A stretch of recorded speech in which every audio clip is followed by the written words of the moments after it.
guys, Dayln here, and welcome to this video. So this is the 19th day of the World Event Series. I haven't really been on too much. I've done about half my capping, so about half left. I'll probably do that tonight. Lost Girl premiered tonight, and from what I've heard, really good episode. So I cannot wait for that. So I'll probably just do AFK capping while I watch that tonight. So that'll be something kind of just fun to do tonight. But yeah, so I only have 34k until my next construction level, which I should be getting tomorrow. I don't think I'll be getting it today. I mean, it's possible, I guess, but I don't think that'll happen.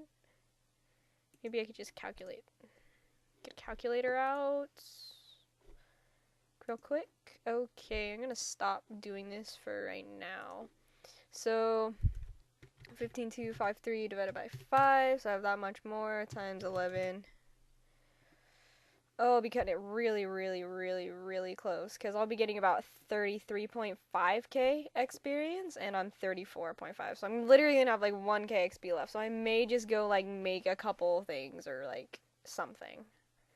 Or I may just do my jacket trades, there we go, just do the jacket trades, and get the experience, because that is really close, that's almost not, I mean, yeah, I'm just gonna go ahead and get it tonight. So I'll go ahead and cap, and then I'll go do my jacket trades aura, and then that should get me to 89. So I should have 89 in tomorrow's video. Which will be pretty cool. So I'll only be one level away from my goal, and I should definitely get that. Like the event's not even half over, so definitely should be getting that. I kind of underestimated, honestly, how much experience this would give me, like, throughout the event, because I thought it was stretching it to be able to get 90 from the event, but I should be getting over that. Probably should be getting about 91-ish, something like that, 91, 92, which is really good. So like I said in previous videos, definitely take advantage of this, you know, free construction experience, even if you don't plan on training construction, for a max cape or anything, like, it's definitely still worth it, because it's free. Like, normally construction is a fairly expensive skill, and you can get a decent amount of experience, like, regardless of what level you are, honestly. Like, yeah, I'm getting pretty good XP, but I am high level, but I'm pretty sure probably at lower levels you're still getting about, like, you're getting obviously less experience, but the experience to level up is less as well, so you should still be getting at least decent reward experience, construction experience from this, regardless. So it'll be really good. Definitely take advantage of it. Definitely recommend it. I did make a wand. I was able to get enough shards for that, so I'd have the wand now, and so now I'm just working on the shield. I have about, I think, 800 more shards to get, maybe actually 750, something like that, not including the ones I have in my inventory right now. So it's not gonna take me that long. It's gonna take me maybe 2 or 3 days to get that amount of shards. Because when you're working on structures without PvP on, you get a pretty good amount of shards, honestly. Like, I get about 300 a day ish, and so that's pretty good. So definitely you should be able to get enough. I don't know if that has anything to do with my dragon token or not. I assume it doesn't, but it might. I haven't really checked what bonuses you get from each level of your token. I am not exactly sure what bonuses those are, but if you're doing this constantly, you'll be able to get a dragon token. It only takes about it takes about 2 weeks to get there, because I think it's about 400k renown, something like that. So it takes about maybe a week and a half to 2 weeks of capping to be able to get it. But if you're taking full advantage of the experience that you can get, definitely you'll be getting there anyways. So, it's pretty cool. So, let's see, what else? I haven't really done anything today. I literally slept until like 2 in the afternoon today, and then I watched TV for a while, so I didn't actually get on until like 4, something like that. Or something to that, effect.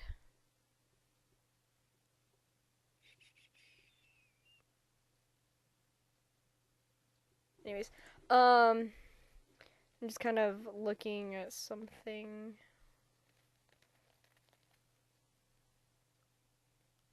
Come on. My computer is sort of slow still. It's kind of annoying, but whatever.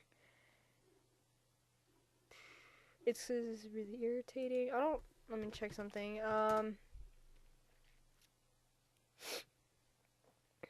See if this, nope.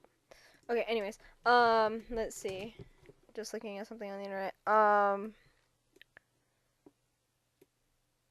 really haven't been, like, getting my festive crackers, honestly. Like, I only get, like, I cap all the time, but sometimes I just never go and, like, redeem them. Mostly because just I don't really care. The experience to me is negligible, and I don't really care about the Black Santa, mostly because I have a very low chance of getting it, because my luck on RuneScape is horrible. So I don't really have, like, any idea of what I don't really have, like, any expectations of getting it, I guess. So I don't even really, like, attempt. So I don't really do that. Anyways, looks like Arma's leading by 8.8 mil. That is an increase from yesterday, although it is a smaller increase.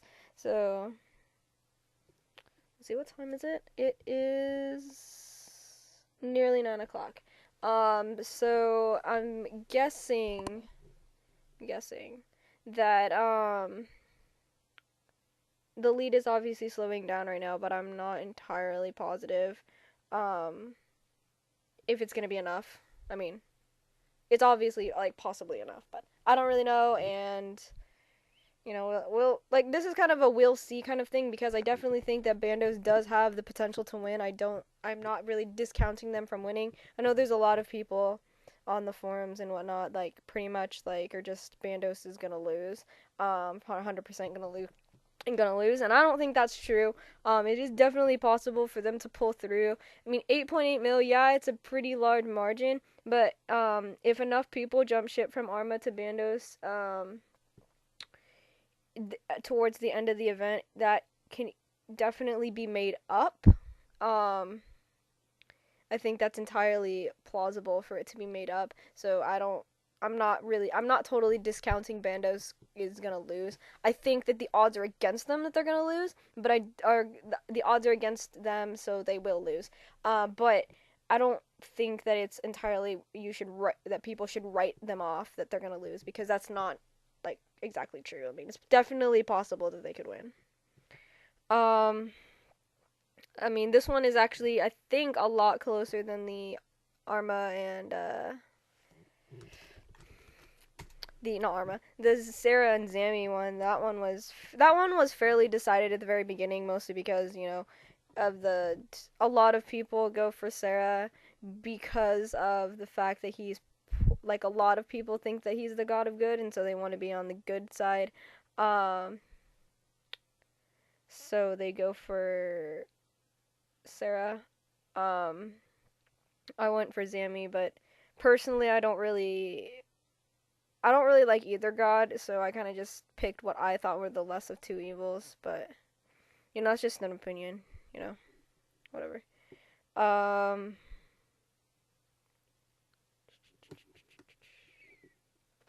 But whatever. In the end, he didn't die, so it's kind of just like whatever. We'll see what happens in 2014 in terms of lore. I'm actually kind of looking forward to it, because they had that recent Power to the Players thing, the news post a few days ago. I was looking at it, and it kind of looks like they're trying to sort of put power to the players, obviously. Like, they're going to be doing more polls and stuff about what people want to see in game. But I kind of thought it was funny that a lot of people thought that when they said power to the players, like, some people thought that, or like, previous to that post, some people actually thought that Jagex was going to take the EOC out of the game and bring back the old combat system. Like, no, I'm sorry, but that's not going to happen. Like, there's no way. Not that I wouldn't be, I mean, I'd be fine seeing it come back into the game. I like the EOC better, but I wouldn't be, like, bummed to see the old combat system come back. I'm kind of, like, in the middle on the subject. I mean, on one hand, I preferred the evolution of combat mostly because it makes combat more interesting, but on the other hand, the old combat system is kind of just, like, it would bring more people. It could potentially, at least, bring more players back to the game. So it's kind of like I don't really care either way. But in this news post, they kind of basically said, no, we're not going to um, bring it, like, take it out.